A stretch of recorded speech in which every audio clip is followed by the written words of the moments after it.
I don't need to be a daughter who is seen as a failure.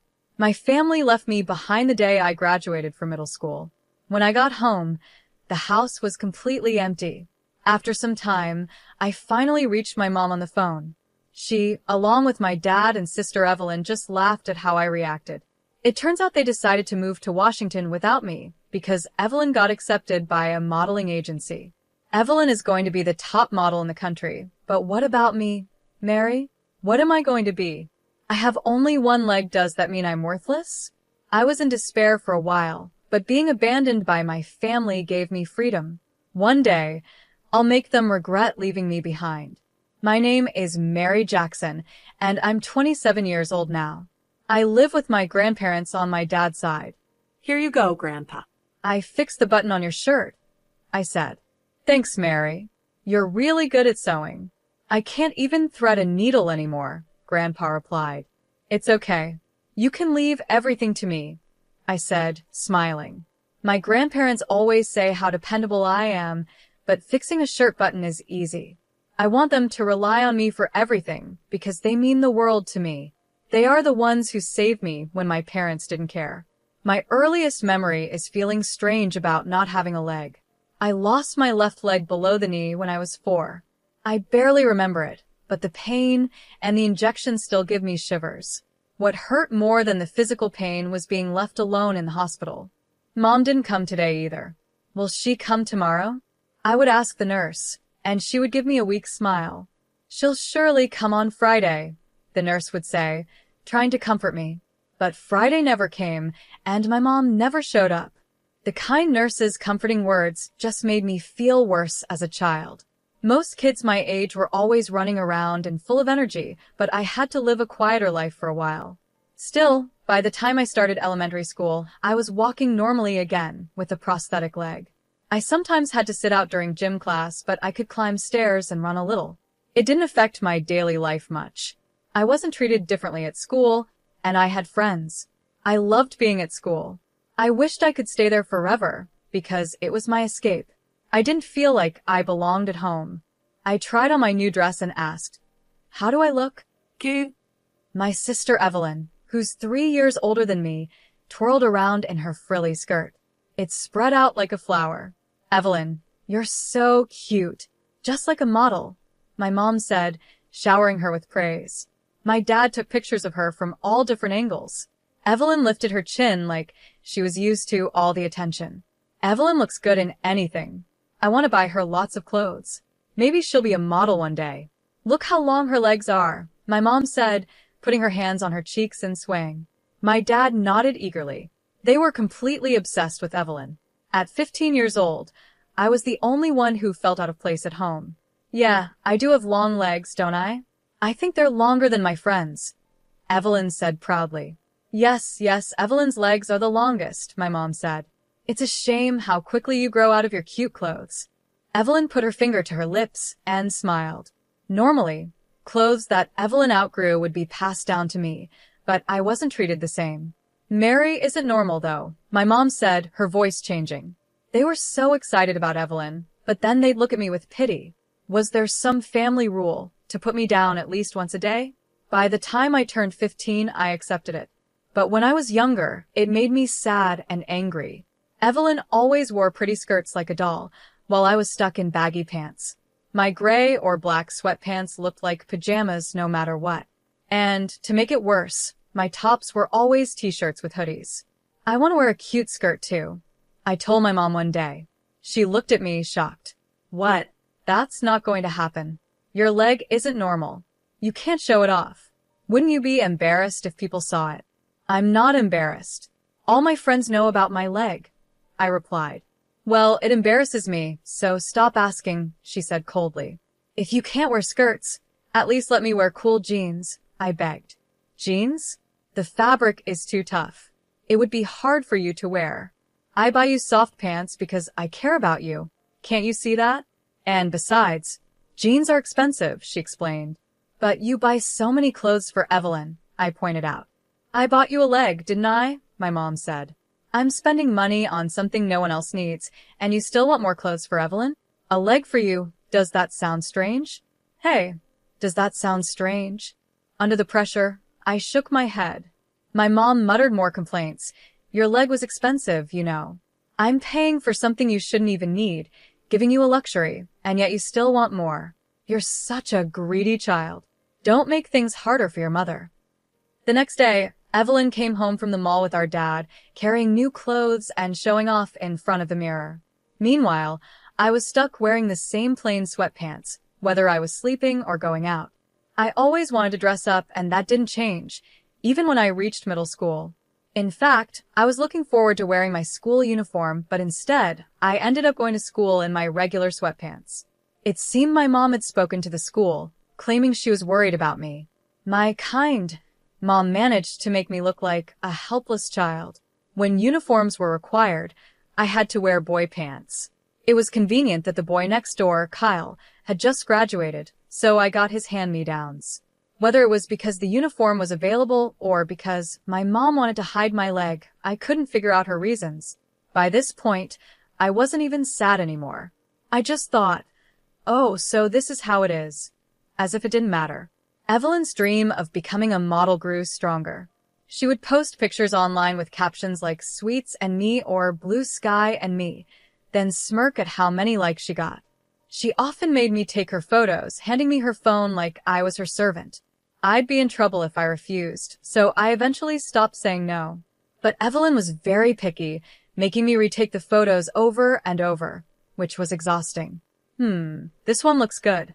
The angle from below makes my legs look super long. This is perfect, she'd say, then suddenly shout. Wait, hold on. No way, Mary. You're in the reflection of the window. Evelyn immediately deleted all the photos. That was close. It would be a disaster if people knew I had a sister like you. You showing up in my photo is so inconsiderate. You're not supposed to be seen by anyone. Think about your place, she scolded. After helping her with the photos, that's how she treated me. I didn't have the energy to argue back anymore. I just took in all her insults, knowing I wasn't needed in that house.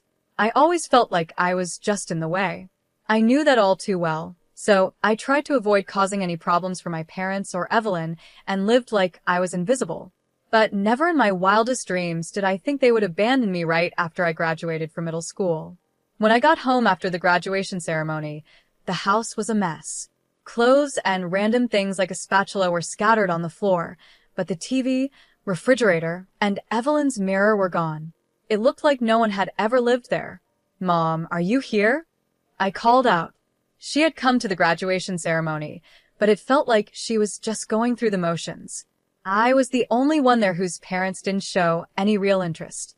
I thought maybe she had other things to do, but when I left the house that morning, she had just been lying in bed, so it was clear my graduation didn't matter to her. The strange state of the house sent a chill down my spine. I didn't care about the empty rooms. I only cared about whether my mom was okay. Could something have happened to her? A burglary, maybe? My mind jumped to the worst possibilities. Even though my mom didn't care much about me, I was worried about her. I searched the whole house, bedroom, bathroom, balcony, but she wasn't there. I tried calling her phone, but it didn't connect. Then I called my dad, but all I got was his voicemail. I started panicking, calling my mom over and over again. Finally, the ringing stopped, and I heard my mom's voice, though she sounded irritated. I was so relieved, I almost cried. Mom, you finally answered. I'm so glad you're okay. Are you alright? Huh, she replied, confused. I quickly explained what I saw when I came home, and then, out of nowhere, she started laughing. What are you even talking about? There was no burglar, she said. How do you know that? I asked. Of course, we know because we moved out. What? I hadn't realized it until then, but the noise in the background sounded busy, like they were somewhere else. I could hear Evelyn and my dad laughing, too. Hey, Mom, what's Mary saying? Evelyn asked. She's panicking, thinking there was a break-in, Mom answered, still laughing. See? I told you we should have left a note. Poor Mary. I couldn't believe what I was hearing. My mom, Evelyn, and my dad were all cheerful, like it was just another day. Hey, Mary, we're moving to Washington. Do you know why? My mom asked. I didn't answer, because I had no idea. Guess what? I'm going to become a model, Evelyn announced. She had passed an audition for a modeling agency, and my family, excluding me, decided to move to Washington. Mary just graduated from middle school, so she'll be fine on her own, right? My mom continued. We could have moved earlier, but we waited until today for your sake. You get that we were being kind, don't you? They took care of me until I finished middle school, but now they were leaving me behind without a second thought. I wanted to go to school, but I had to figure out the money by myself. Finding a job at that moment seemed impossible. My mom taunted me with a cheerful voice. Well, try to figure it out on your own. I was frozen, still holding the phone to my ear, when she delivered the final blow. Evelyn is going to be the #1 model in the USA, and Mary, what will you become? We don't need a failed daughter. Then she hung up. It felt horrible, impossible. I wanted to scream, help me, don't leave me. I thought about calling her back to beg, but I stopped myself. She wouldn't listen anyway.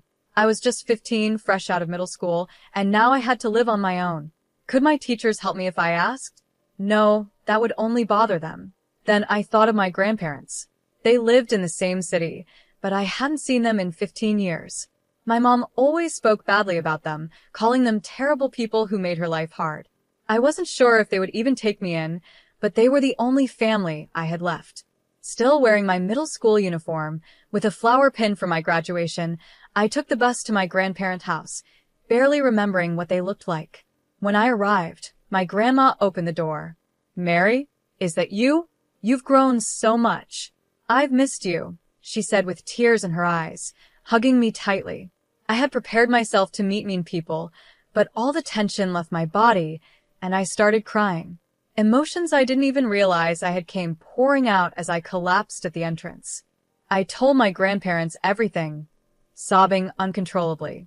My grandma's face was full of sadness, not knowing what to say, while my grandpa gently patted my shoulder. It's okay. You don't need to worry, he said softly. They weren't the bad people I had imagined. In that moment, I was saved by them, the only ones who cared. Mary, you're not a failure. You're just a normal girl. Don't be afraid, live the way you want to, they told me. Since that day, I've been living with my grandparents. They've never told me no whenever I ask them for advice. They always say, give it a try. For the first time, I wore a knee-length skirt that fluttered as I walked. Mary, you look lovely. It suits you, my grandma said with a smile. I felt a mix of shyness and joy. That was the first time I realized how much happiness wearing clothes I liked could bring me. My grandparents accepted me no matter what. When I dyed my hair blonde, my grandpa just smiled and said, it looks good on you. When I bought pants with holes in the knees, my grandma worried and added little patches to cover them. I secretly cried because I had saved up for my part-time job to buy a sewing machine. But on Christmas morning, I woke up to find a high-end sewing machine next to my pillow. I was so surprised that Santa Claus came for me at my age. These are some of my most precious memories. Living without restrictions, I went on to attend fashion school after graduating from high school. While I was still in school, I launched my own brand. I designed the cute skirts and cool denim pants I had always dreamed of. My designs focus not only on style, but also on inclusivity clothes that anyone can wear comfortably, regardless of age, health, or physical limitations. Now, at 27, my work is going well, and I feel like I'm living a fulfilling life. But everything suddenly changed when I heard a familiar voice. Mary, long time no see, my mother said, arms open as if waiting for a hug. She was standing in front of my company. I stepped back, but she quickly moved closer. My father was also there, scratching his head and smiling awkwardly. Wow, Mary, I didn't think you'd make it this far. This is your company, right? That's amazing. I always knew you'd become someone great. It had been 15 years since my family abandoned me. I wasn't expecting a heartwarming reunion. The reason they were here now was obvious. Recently, I was interviewed on TV about my company. The focus was on my products, but my parents were more interested in the fact that I was the CEO. Really amazing, Mary. I saw you on TV and immediately looked up everything about you. Your company's sales are $800 million. Does that mean you're a billionaire now? Wow, I'm so proud of you. My mother said excitedly, grabbing my hand. We've moved back from Washington. Let's live together again, she added, narrowing her eyes as if she were being kind. But despite the warmth she tried to show, I felt nothing but chills. I tilted my head slightly and said, "Excuse me, but I don't have a mother." What? "Mary?" she asked, looking shocked. Trying not to sound too serious, I smiled and replied, 15 years ago, my family, my mother, father, and sister abandoned me. So, I don't have a mother. Over the years, when friends or others asked about my family, I always smiled and acted like everything was fine. If I told the truth that my family left me on the day of my middle school graduation, people would just feel sorry for me. So I never let anyone know the full story. "I don't care about the past," I said calmly. "Are you still angry, Mary? Holding a grudge over something that happened 15 years ago?" My mother asked, trying to laugh it off. "You're surprisingly vindictive." I kept my polite smile. "It's been 15 years. I'm not angry anymore. I just don't care about people who don't matter to me." My mother's face twitched, and her eyes widened. It's funny how, when you become successful or get rich, suddenly more relatives appear. Like flies swarming around money. They need to be dealt with. Looking at the woman in front of me, I couldn't even be sure she was really my mother. After 15 years, she looked so different from the woman in my memories. "Come on, Mary. We're family. We have a bond that can't be broken," she said, rolling her eyes before grabbing my hand again. "I can't say much about family because my memory of it has faded. But you're not my mother," I replied, still calm. Her grip on my hand tightened, but I didn't flinch. "My mother isn't an old woman with wrinkles like you," I added, not breaking my expression.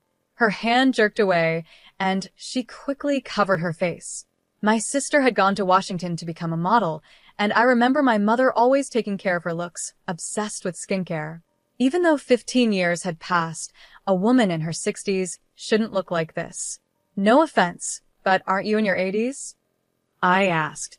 She let out a small cry, her face twisting as more wrinkles deepened. The sight was like something out of a fairy tale, like a wicked old woman. Even though I was treating her like a stranger, part of me knew she still had traces of the mother I once knew. But it was true, she looked much older than she should. Her face was covered in wrinkles, and her cheeks sagged like a bulldog's. Her hair was streaked with gray, dry, and frizzy. She wasn't just thin. She looked starved. The fingers that had gripped my hand earlier felt like dried-up twigs. "You ungrateful child," she snapped. "After everything I did for you, giving birth to you, raising you, and this is how you repay me? I am your mother. Shouldn't a daughter show some respect?" She lunged at me, her desperation clear. It was obvious she was struggling in life. "Respect?" I asked quietly, watching her carefully. Her lips twisted into a smile. "You're a CEO now, right? It's only natural for you to support your family," she said. "Yes, I'll support my important family," I replied, easily shaking off her frail hand. "But my family only includes my grandparents." "What?" she gasped. "The rest of my family abandoned me," I said, walking away. "I have no obligation to help you, right?" I said calmly. "But you have money. Don't be mean."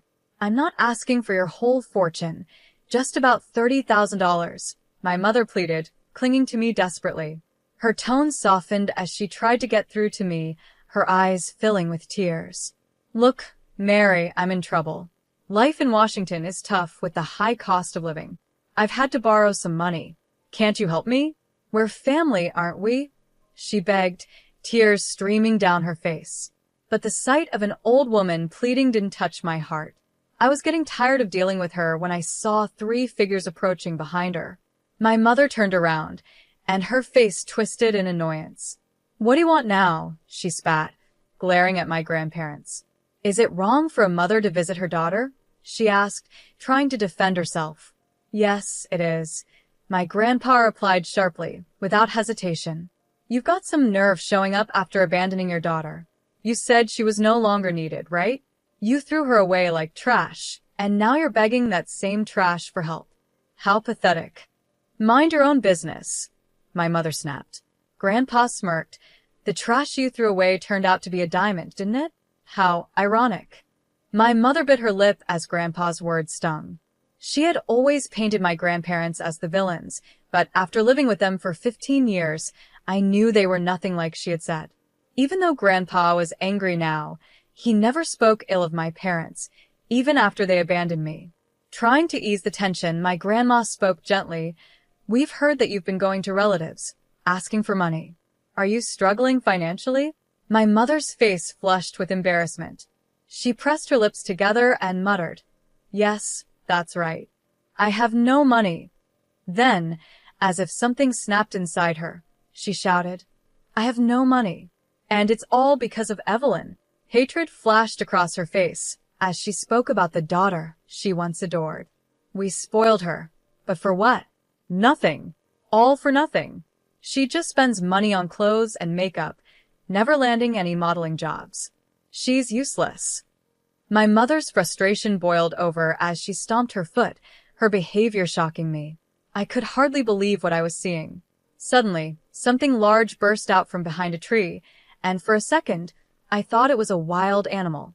My heart nearly stopped, but then I realized it was Evelyn.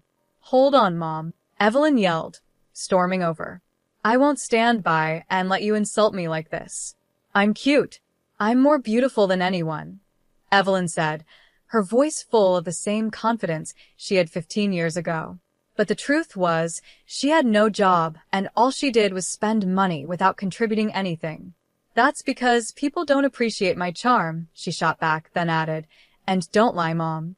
I've done some modeling jobs before." Evelyn wasn't completely wrong. Even though I had moved on with my life, I couldn't help but check her social media from time to time. Her posts were full of glamorous photos, which only made me feel worse every time I looked. But I couldn't stop, even though it added to my misery. Then I noticed something strange. Her posts had almost no likes or comments. She only had 5 followers, which was fewer than my own old, forgotten account. The few comments she did have felt kind of mean, and when I checked out those accounts, it became clear they were making fun of her. No experience, but she acts like a pro. Spends hours demanding reshoots because the photos don't capture her charm. No wonder she doesn't get modeling jobs. Who would want to work with her? One comment read, "What do they know? What's wrong with being picky when I'm a professional?" Evelyn snapped, clearly frustrated. But the truth was, she wasn't getting any modeling jobs, and it was obvious why. I looked closely at her now. Her face was overly bright, her eyes seemed too large, her lips too pink, and her chin too pointed. The Evelyn standing in front of me looked nothing like the person on her social media. It was all built on lies and fake appearances.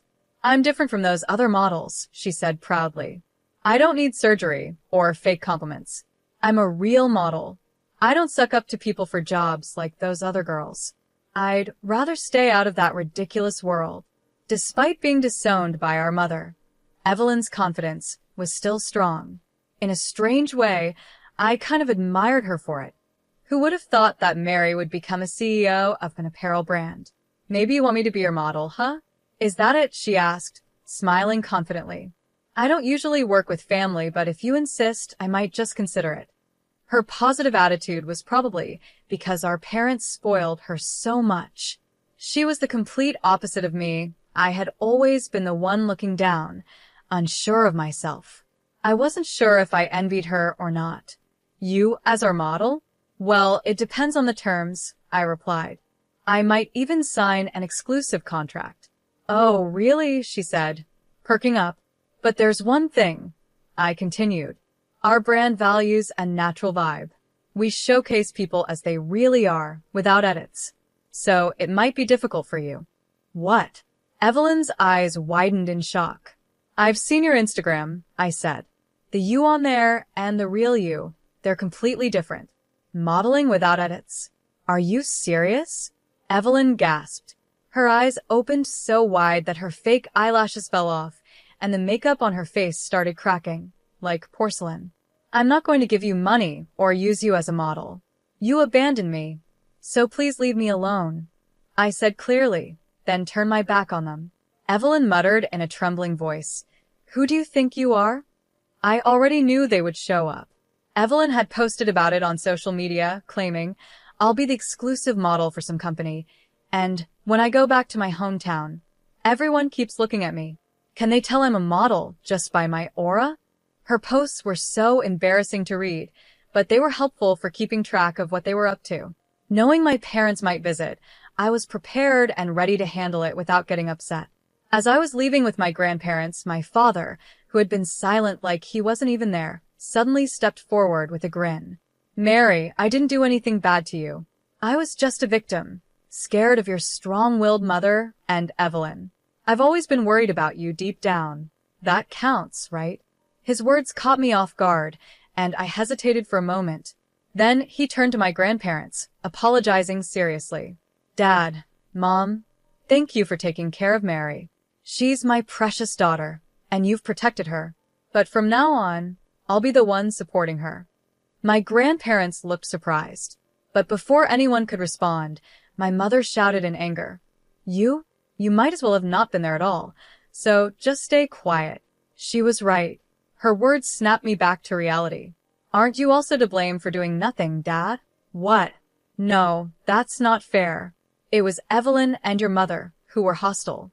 "Don't lump me in with them," he protested, trying to win me over. His attempt to act innocent was disgusting.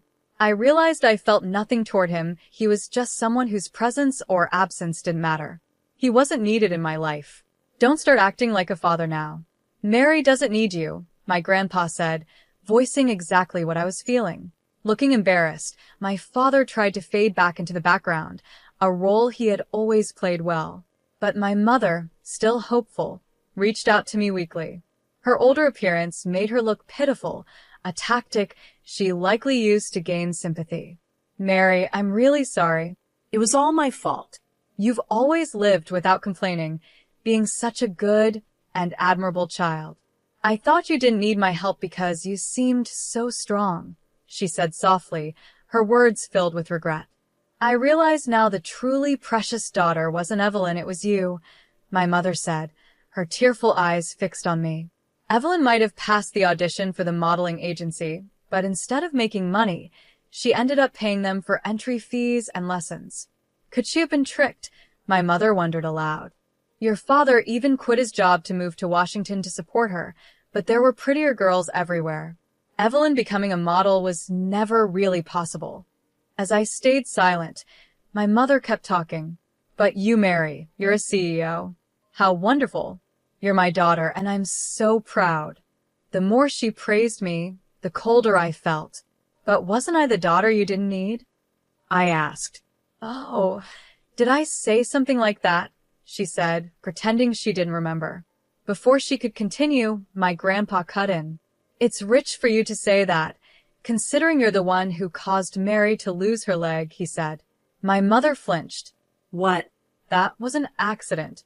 I confused the gas pedal with the brake," she said defensively. "I didn't mean to. I drove into Mary while she was playing in the yard. It was a miracle she survived. That was decades ago. Why bring it up now? You've blamed me enough for that. Are you still trying to torment me?" she snapped, showing no remorse.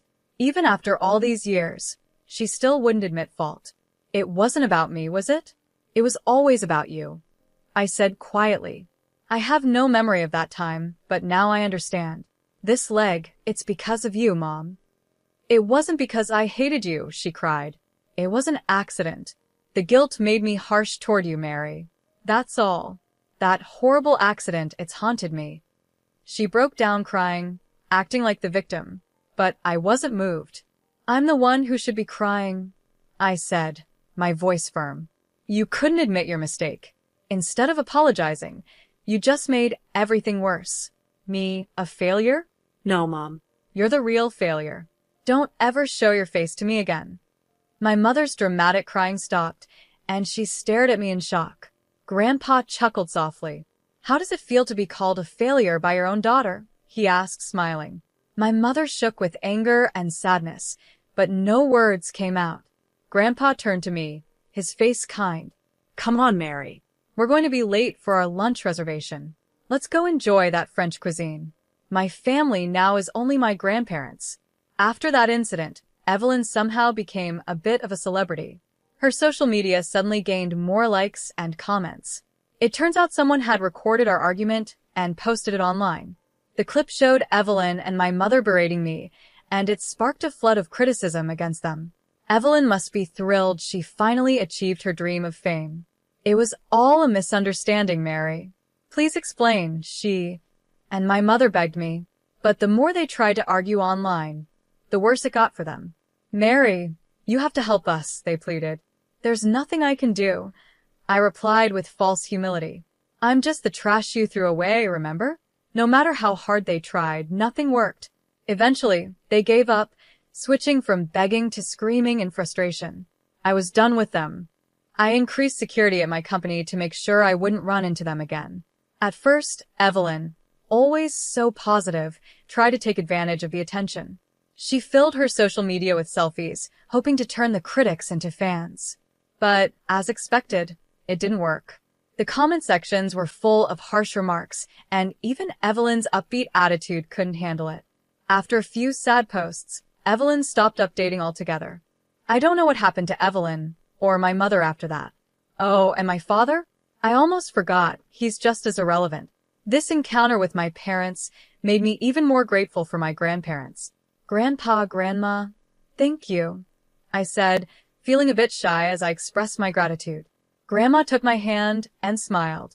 It's normal for grandparents to love their grandchild.